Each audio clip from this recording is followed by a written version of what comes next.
Welcome to the Tactics Meeting. I'm your host, Dan Smiley, and here on the program, we talk to subject matter experts about response tactics and technology.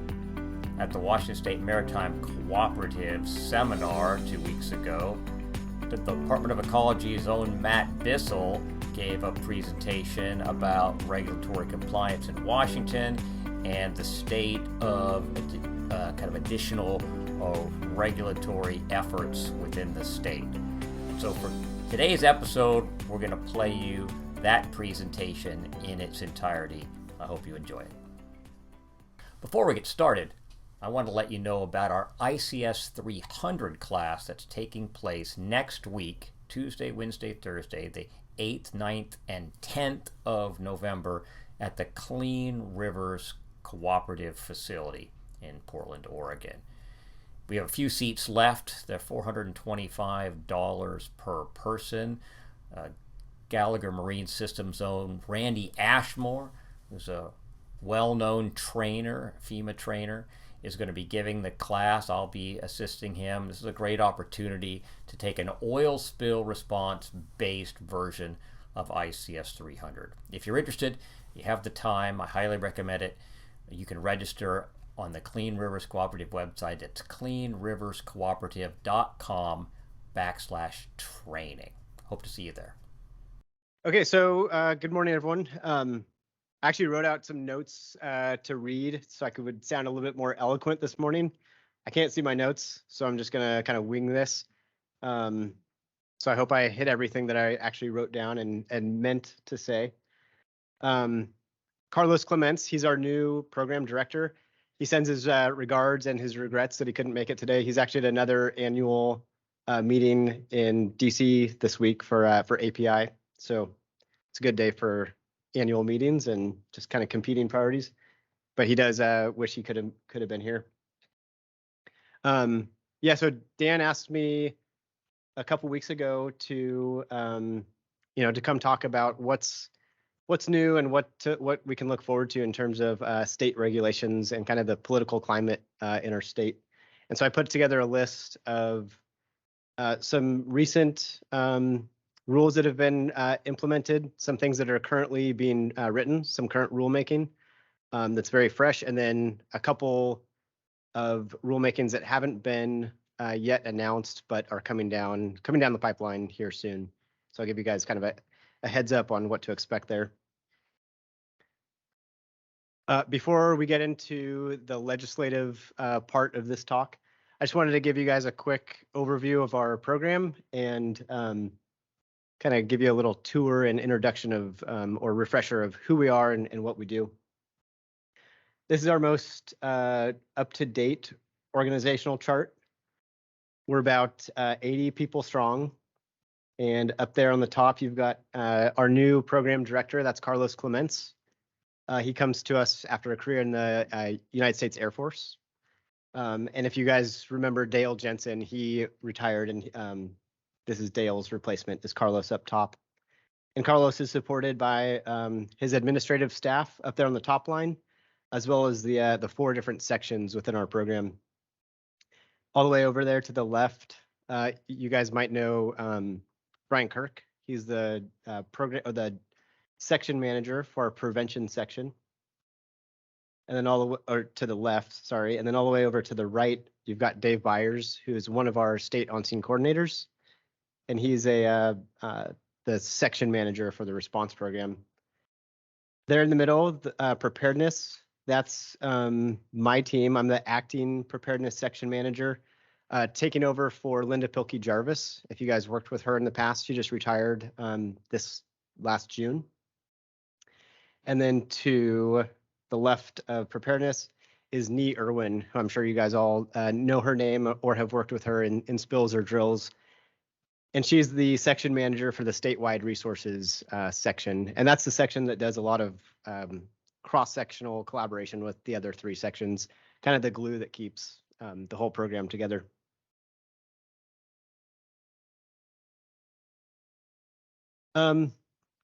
So our goal, all of those sections work together to, towards a common goal of 0 spills in Washington, prevention being kind of, our way that we strive towards that goal.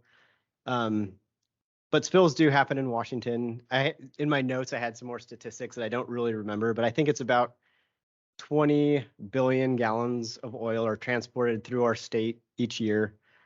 And so while we strive for zero spills, I kind of, the analogy I think about is, we can all walk around the block with a cup of coffee with the goal of not spilling that cup of coffee. Pretty simple.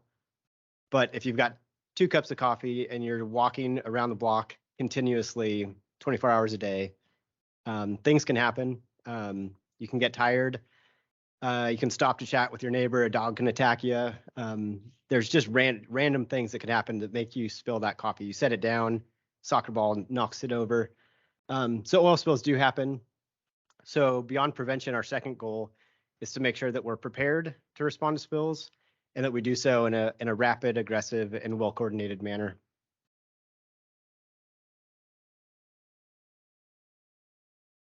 And this just shows kind of our playing field. These are all the places that oil is moved and stored throughout the state. And state legislature kind of directs us to focus our activities, our prevention, preparedness, and response activities, to focus those on the main processors and transporters of oil, as well as the big vessels that are using oil as a fuel source to move their vessels.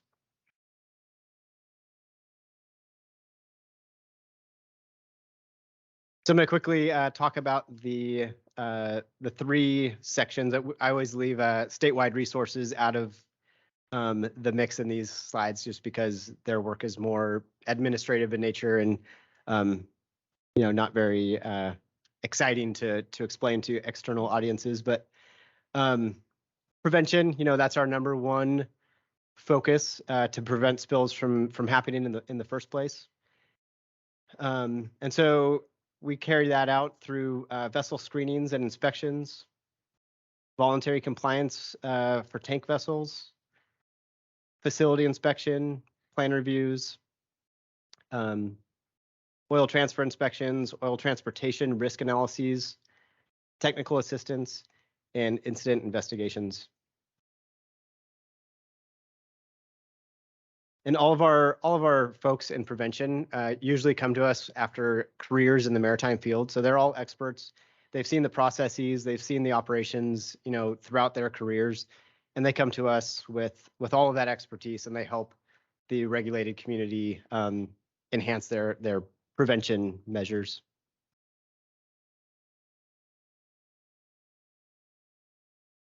The preparedness section, that's the section that I manage.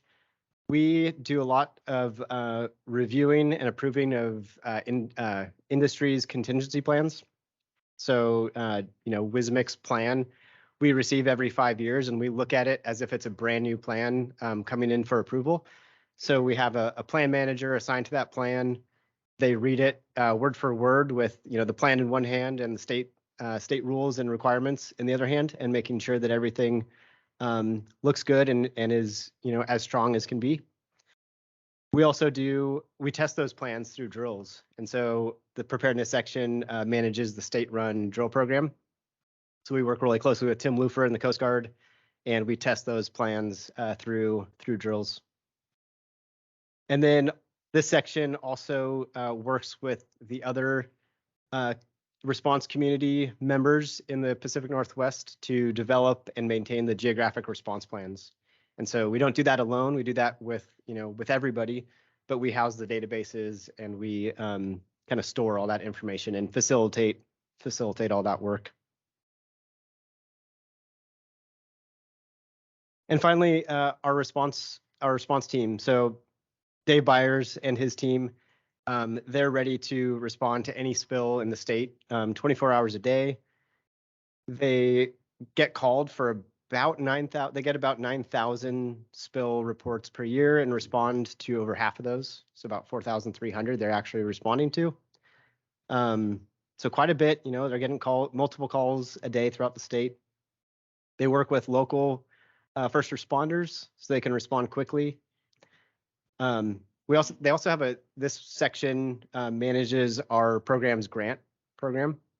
And so we also look to local responders, tribes, and other response partners to get equipment grants out there so that we have, the people who are going to be responding to spills before we can, that they have the equipment that they need to be able to get things under control before we get there. We found that that's a really efficient way, and an efficient or an effective use of our money is to get the first responders, the best equipment they can, so things are pretty well under control by the time we can arrive on scene. And our NRDA, the Natural Resource Damage and Assessment work, is also run out of the response program. Okay, so that was just a quick overview of who we are, and the breakup and makeup of our program. Now I'm going to talk about the kind of a regulatory update, things that just came through that we're all complying with right now, things that are currently being written into rule, and then I'll talk about a few future rulemaking efforts that are soon to be announced. So Washington Administrative Code, Chapter 173182, that's the chapter that deals with oil spill contingency plans. So when we're reviewing the WSMC plan, that's the chapter that we're looking at to make sure that we're meeting every section in that chapter. Recently, so this year, January 18th of 2022 was the final phase-in of a 2-year phase-in period of some very major updates to this section of code. These are just a few of the items that were updated. There were a lot more that didn't make it on this slide, but these are the big ones. Non-floating oils. So, traditionally, oil spill response has kind of focused on a product that stays on the surface of the ocean. But through this update to this chapter, we are now looking at providing requiring an assessment within the first hour of a spill to determine if that product has the ability to leave the surface of the water. And if it does, how are we going to detect that? How are we going to map it? And how are we going to respond to it? Marine mammal response. That's another one that, we have our southern resident killer whales. If there's a spill in this area, we just had one up in the Aleutian Isle up in Rosario Strait. If a spill happens and the oil is coinciding with potentially very endangered marine mammals, we needed to have a plan in place with how are we going to monitor the occurrence of whales, compare that to the occurrence of oil in the water, and if those two are going to coincide, how are we going to deter the whales away from the oil? So the new plan requirements the new plans have information about people who you could call that have the expertise to identify whales, the planes that they would be using to fly to observe them, and other resources and technologies that we can use to track whales, as well as the resources that we could use to deter whales from an oil spill. Spill management teams. We talked about this a little bit this morning. One of the first phase-ins of this 2-year period was the approval of spill management teams. And so now in contingency plans, the plan holders are citing state-approved contingency or state-approved spill management teams.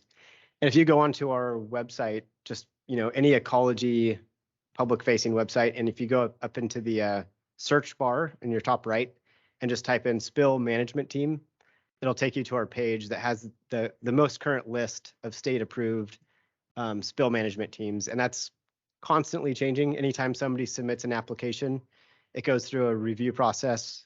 Sonia Larson leads that team. They review the application, they work with them to become qualified, and once they're qualified, we list them on that web page. Very similar process with wildlife service providers. Same process. A wildlife service provider submits an application. It goes to Sonia and her team. They review it. They approve it. And same thing. If you type in wildlife response, I missed a word out of there. We're calling them WRSPs. I don't know if they like that term or not, but WRSP, Wildlife Response Service Providers. You can find the most updated list of who's state approved on our website. And then that last bullet, plan general content. So WAC 173, 182, 230, section 6. That was the big one that I put for this audience. This is the section that it just describes the general content that we should have in contingency plans, that we shall have in contingency plans. But what it means for WSMC is it's the information that you guys share with us in the Coast Guard regarding vessel type, vessel characteristics, the product, the worst case discharge volumes that are described with an enrolled vessel. And this was updated to include more specific things that help us respond better, quicker. And some of those things, so before it was vessel name, vessel type, worst case discharge volume. Now we are asking for and getting the API density of the densest product that vessel is carrying. You guys probably know this better than I do.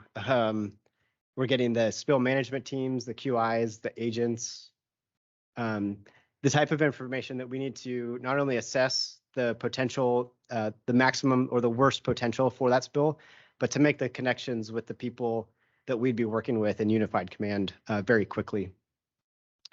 So thank you guys for making that information available. Thank you to the vessels for submitting that information when they enroll, and to WSMC for making that information available to the Coast Guard and to the state. Yep. Yeah.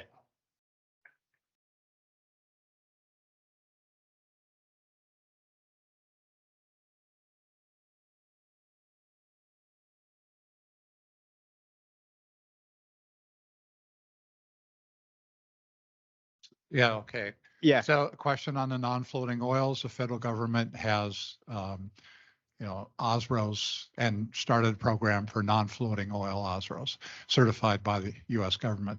Does the state have a similar process, or do they just adopt the ones that the federal government is using? Yeah, that's a good question, Scott. I would defer to Sonia. So I should have prefaced this by, when I talk about a lot of this legislation, I'm not the subject matter expert on all of this stuff. For that one, I know when we are approving these plans, we do look to see if their PRCs have the capabilities to respond to non-floating oils, and some do and some don't. And so I think we're looking at the federally approved PRCs that have those qualifications and capabilities. And the question that I'm not certain is if, when we approve a PRC, if part of that approval process is looking at their ability to respond to non-floating oils. That's where I would ask Sonia. But yeah. And before I move on, thanks for kind of backtracking a bit, Scott. It was really interesting this last year that, going back to January 2020, when all of this stuff was kind of announced, or the rulemaking was complete, and we were phasing this in over a 2-year period. All of the plans were coming up to speed with these new rules and new requirements. And when I started working at Ecology in January of 2021, since then, we've had 2 really interesting and complex incidents that really put to test the non-floating oils capabilities. We had and the marine mammal response capabilities out there. And so the non-floating oils one, I don't know if any of you guys are familiar with the deep, not deep water, it's the Deep River derelict barge incident down on the Deep River. It's a tributary to the Columbia River, just across from Astoria. It's about north and east of Astoria, but not too far. There was no RP. It was a derelict barge. It was a mystery sheen that got tracked back to the barge. We found out that the barge was laden with this very heavy product. There was water on the surface, and when you stick a stick down through the water, there was a sludgy oil below the water. So it told us right there that it was a non-floating oil because we had water floating on top. And then we sent divers down, and we found the barge was just riddled with holes. So we're thinking, okay, great, we have a heavy product in a barge and the barge has holes. So we worked with the Coast Guard, Sector Columbia River, to remove the barge from the river, which was a pretty interesting ordeal, the way the Coast Guard kind of built this cradle around the barge, floated it downriver to a boat ramp, lifted it up with a crane, put it in a parking lot, and then used just a backhoe kind of, and the stuff wasn't sucking up. It wasn't a vacuum. It was too thick for a vacuum. But anyways, long story short, once that barge was gone, we knew that there was a high likelihood of non-floating oil down on the bottom of the river. So we made sampling plans. We were able to test a lot of the capabilities that all of the contingency plans in Washington State had to start looking at 2 years ago. We knew all these, we were calling out the processes in the plan, and we really got to put them to test. We got side scan sonars out there. We got multi-beam sonars out there. We were doing manual detections with various techniques to delineate and map out the extent of the submerged oil. We found a bit of it down there. We mapped it out, and then we used divers to go down there with vacuums and just suck up the volume, suck up the sunken oil that we were finding in the sediments. So that was a great test and a great kind of validation that is an important addition, and it's making all of our plans stronger, that NFO update. And then the one below that, the marine mammal response, we knew it was a potential to have oil and southern resident killer whales in the same area. And just recently, over the course of the last 3 to 4 months, we had the Aleutian Isle fishing vessel sink off of the islands, and within the first 12 hours, we had our multiple resources out there trying to identify where the whales are. So we had underwater microphones, hydrophone networks with volunteers around the world listening for the sounds of orca and reporting those sounds, and then having experts validate if those were the southern residents or if they were the transients. That information was feeding to the wildlife branch, getting into the response.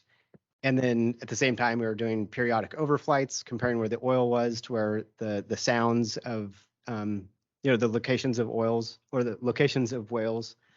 And we weren't only using the sounds of the whales with the underwater microphones, but we were using citizen science data with whale watchers out there reporting their observations of whales.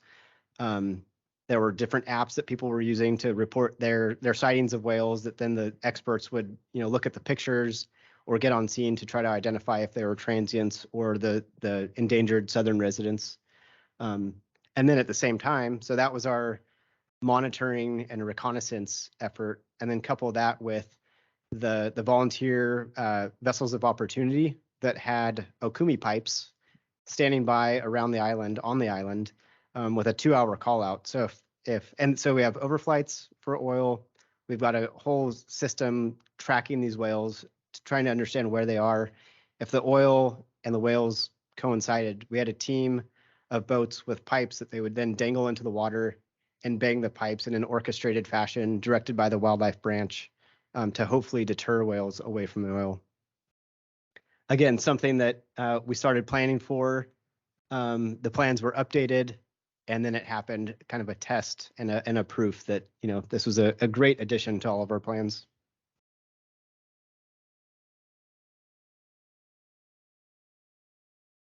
Current rulemaking. So this is very, very fresh.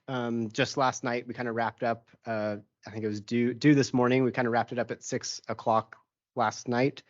Was the final proposed language for Chapter 173, 180, and 184. So these are 180 is the Facility Oil Handling Standards chapter, and what that update was. And so before I go further, when I say we had the final language proposed last night, this is after about a year working with all of the different stakeholders and tribes and other response organizations, industry. We put together what we are proposing as the new rule. We had to submit that last night. And then in December of this year, it'll be released, and then we'll have public hearings in January and February before it's actually adopted. If everything goes well, it's scheduled to be in effect by July of 2023. And just kind of an overview of what these are.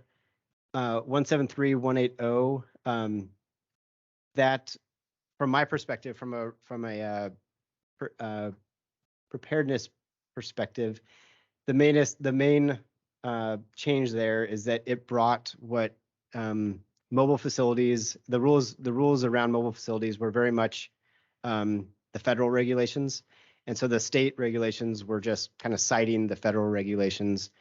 Now we're kind of mirroring and bringing in a lot of those already being complied with federal regulations into our state regulations. But the biggest change that I'm going to see and that my team's going to see is that for federal or for mobile facilities, those are trucks driving down and delivering fuel to a vessel. We now are going to have a state drill program for them, and so we'll phase them in like we do for most rules. We still haven't thought about the phase-in approach to this, but we will be having a drill program for mobile facilities, which we don't have right now. And then for that top one too, 180, it did have a lot more to do with our prevention team. So Brian Kirk and his team were really involved with this. And so if you have any questions, I would hand you Brian Kirk's business card if I had it. But then that link down there on the bottom, if you go to, and the easy way to go there too is just go to any ecology outward facing website and just type in rulemaking. And if you want to get more specific, you could put rulemaking 173-180 or rulemaking 173-184, and it'll take you to the page that describes all the changes, the dates and the invitations to all the workshops that are to come. And then 184 was just adding some more detail and some more clarification on the advance notice of transfer requirements.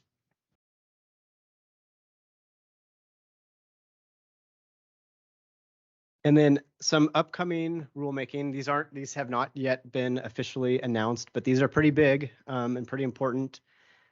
So the Certificate of Financial Responsibility program, we talked about it a little bit this morning. There's a federal program, and a lot of the vessels already have certificates of financial responsibility. We got authorization and direction, and I guess mandated to build and initiate a state-run program to certify the financial responsibility of vessels and facilities. This is before my time, but apparently we tried this back in the 90s, and part of a rulemaking process for the state is to do an economic analysis to see if it's economically feasible or if it's overly burdensome to business to implement a rule like this. And in the 90s, it was determined that it was not feasible. But since then, there's more options to gain proof of financial responsibility. And our two of our bordering states on the West Coast, not bordering, but California and Alaska, have both since the 90s have proven that it's a viable concept. They have state-run programs of financial responsibility. And so now it's our turn to kind of build up a program mirroring the federal program and California and Alaska's program, and hopefully learning a little bit from those programs and maybe tweaking ours a little to maybe make it better. As far as a timeline on that for the COFR program, we'll be officially announcing the beginning of rulemaking in spring of 2023 with, and then going through the whole process of working with the stakeholders and everybody else who would be impacted by that rule, with the goal of having that implemented by 2024, June of 2024. And then the tug escort rule for Puget Sound. This is one that I really wish I was looking at my notes for.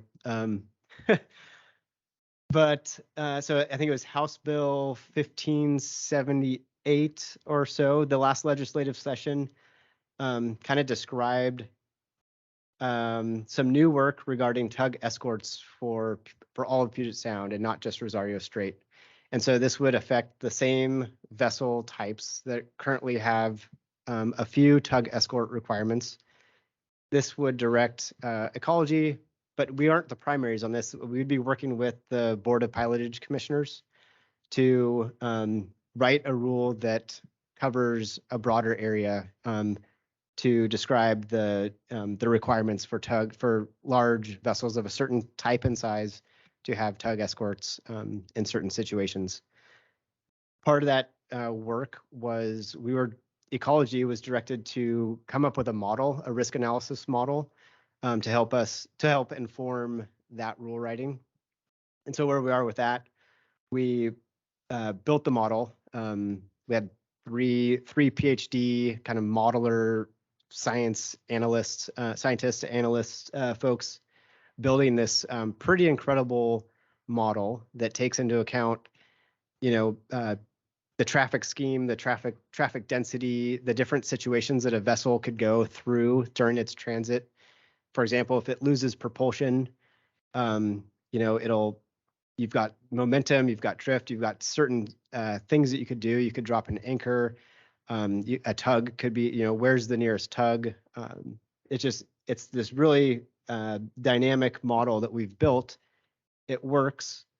We don't have any official analyses that we've run through it. So our next step is to use that model to create a report to the legislature that describes, that quantifies and describes the different scenarios that different tugs in different locations, how that would affect our risk scenario in Washington waters.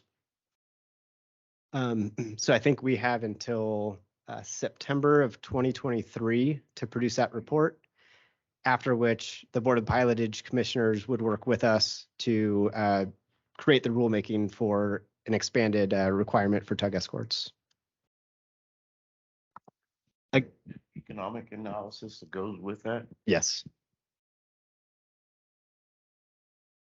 Yeah. And the target vessels are.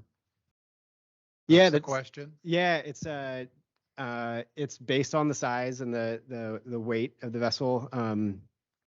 If I had my notes, I don't even know if I had those details in my notes, but it's all in the House bill, I think 1578. And this is another one that if any of you guys are interested, I would hand you Brian Kirk's virtual business card. If you want to write down brian.kirk@ecy.wa.gov. He is this one's in his wheelhouse, or is completely in his wheelhouse.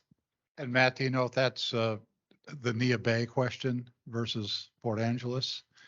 Yeah, so it wouldn't take a vessel away from Nia Bay. It would be recommending other locations that escort tugs could be staged. But that's been a big question that I've gotten in the past, and talking to Brian and Dave and me and the rest of our team, that will not impact the location of the Nia Bay tug. Yeah, the question I think is the escort rule going to have escorts picking up at Nia Bay area? Is that? Say it again. I don't know if I'm following. So this isn't the rescue tug rule, but it's the tug escort rule. Tug escort rule. So right. Do you know the new locations where the tug escorts would be proposed? I don't know, Scott. Okay, yeah. that's. Yeah.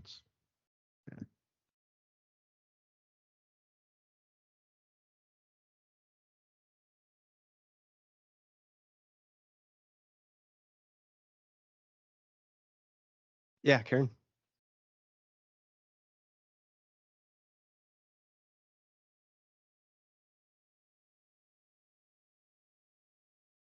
Sorry. Yeah, so Karen's question was, is Canada participating, and are some of the locations that they're looking at north of the border? And that's another question that I cannot answer. Sorry. But I do recommend, this is a big one for this audience. And if you guys do have questions, Brian Kirk is the man to talk to for this. So have you guys talked about tugs of opportunity in addition to dedicated tugs? Yeah, so tugs of opportunity are part of the model. And so, when a situation occurs, they do look at the likelihood that a tug, where are the tugs out there that could be used as a call out of opportunity? And that is one of the parameters that they, when you look at this model and you hear them talk about everything that they thought of, it's incredibly comprehensive. And yeah, it's a pretty impressive model, and that is included. Yep.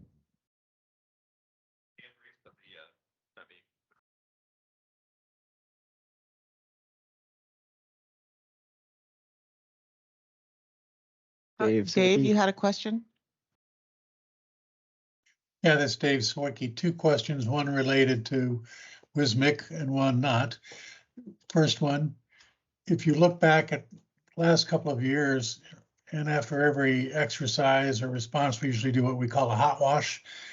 And one of the categories of that hot wash is opportunities for improvements. Do you see any big or glaring opportunities for improvements in the last couple of years in response? Where are the holes? Yeah, no. I mean, if I said no, I'd be lying, because there's always room for improvement. As far as specifics, I know, the Northwest Area Committee Summit is happening this December, and we do have our list of things that we're proposing to focus on in 2023.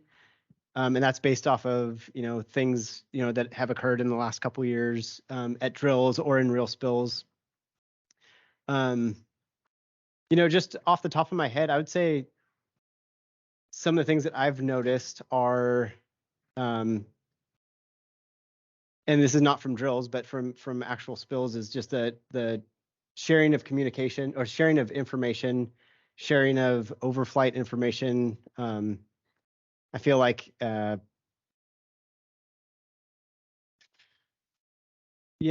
Dave, I don't know if I'm getting at your question very well, but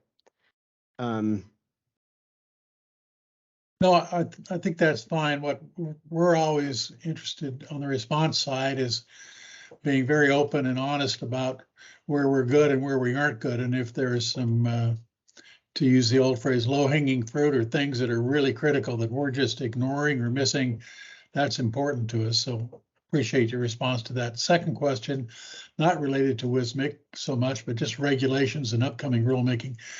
What's going on the rail transfer side of the oil transfer in the state?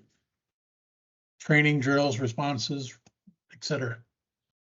yeah, so the rail industry is, I feel like now more than ever, their plans are really well aligned with the vessel plans and the facility plans. I feel like a lot of the regulations and pipelines, I put pipelines in the same category, where we actually took some of the stuff from pipelines, the community air monitoring requirements that pipelines had. Now all plans are kind of utilizing and are required to have that level of detail regarding community air monitoring. But I feel like the rail group, we've got our three types: our type A, type B, and type C. I feel like they're all doing really well. Their plans are strong. They're doing really well in the drills. The type Cs are, we're starting the drill programs with them, and just like anything, when you're starting off new, we're kind of just taking baby steps and kind of walking them through kind of what it means to be in a triennial drill cycle and how to do a worst case discharge drill. But yeah, I've been really impressed with all the drills. And that, getting back to your first question, Dave, about what have we noticed?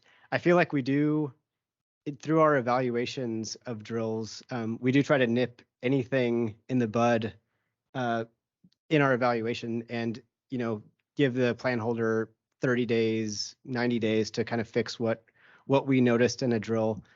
And so I think just through our process that you guys are all involved with us, I feel like nothing is ever outstanding and a glaring problem. I feel like through our drills, we kind of prove that our plans are really strong. And if there are any, minor tweaks, we get them fixed in a pretty fast manner. Thanks for your time. Yeah, thank you, Dave.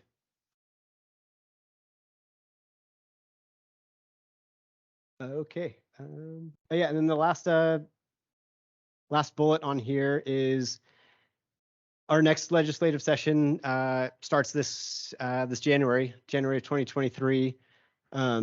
Sometimes we propose new policies. Sometimes we just get told, that we are affected by new policies. And so this year or this legislative session, we are not proposing any new changes. That doesn't mean that external lobbying or influences will create policy changes that affect our program, but we won't know that until the legislative session starts in January. And we kind of just keep our ears opened every day that session is open. I think it's a 90-day session. This one is a longer session. And so we have our legislative analysts kind of tuned into that and keeping an eye and ear open for anything that could impact our program. But we don't have anything in the hopper or that we're trying to push through at all at this point.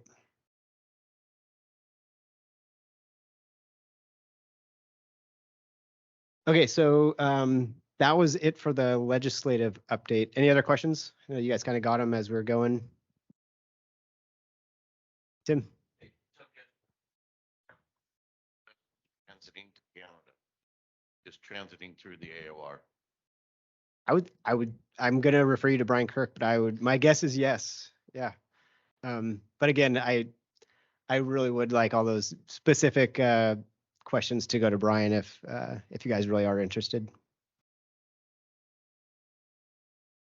Mine was just about the density. So we'd be asking the captains to have that on the field document. So we're getting that when we're talking about color and size, and you're expecting to hear about density when we make that first contact, or Before. are we constantly monitoring it for any change in density? Yeah, so that's a really good question. And I couldn't actually see the details of the enrollment form, but the density, the API gravity is something that we would be looking for on your website, on the WSMC website list. So along with the vessel name, the vessel type, we would also be looking for the worst case discharge volume of that vessel, the densest product that vessel carries, and its API gravity of that product, the QI, the agent, the spill management team, and I think that's it.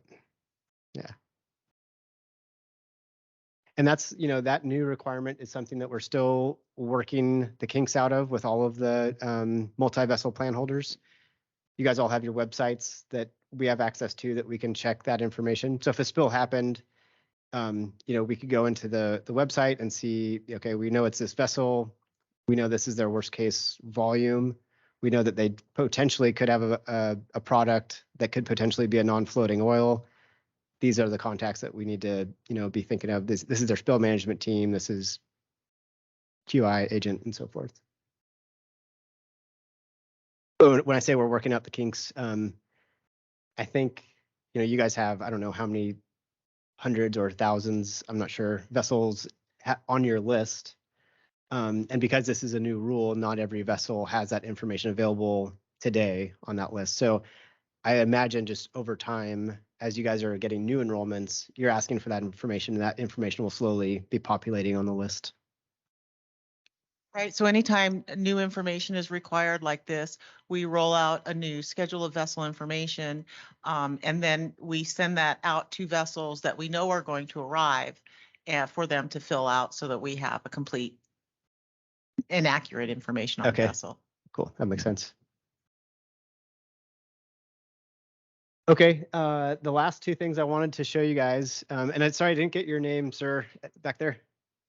Yeah, Chetan. Cool.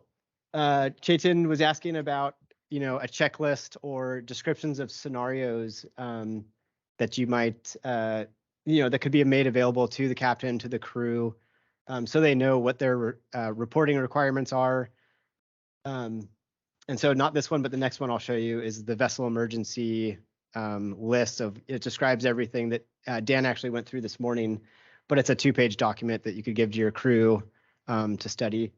And I'd be interested to talk to you and others to see what languages we should be producing these in. Right now, they're just in English, but I don't see any. We have ecology in the state has kind of an accessibility team that can translate these documents into any language. So I think I took the note down. It's I think we're going to start making these in multiple languages. But this one just describes a vessel's responsibility to have a contingency plan. Dan talked about some of the fines you can accrue if you come into state waters without a plan. $100,000 a day for every day you don't have a plan. So make sure you do have a plan. We have a team who's monitoring, and we've kind of automated this system to where if AIS has your itinerary coming into Washington state waters, we also are we're comparing that data with the various multi-vessel plan holders enrollment data. If you're scheduled to come into state waters and you're not showing up on WSMC or any of the other multi-vessel contingency plans list, it'll send our team an email, and that's when our team, it's a strong team of 2, they start tracking things down and making sure. They'll call WSMC and say, hey, are you guys sure this vessel isn't enrolled? And WSMC might say, oh, they just sent their paperwork in, they're good, and then we drop it. Or WSMC might say, no, we don't know anything about these guys. Let's keep looking into it. So then we'll call their agent, their QI, and really try to get these guys to fill out the paperwork, get enrolled before they actually cross the state water into state waters.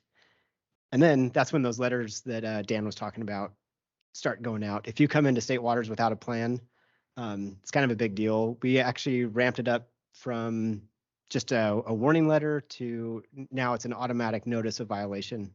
Still not a penalty, but it's got a little bit more teeth in that notice, in NOV, a notice of violation.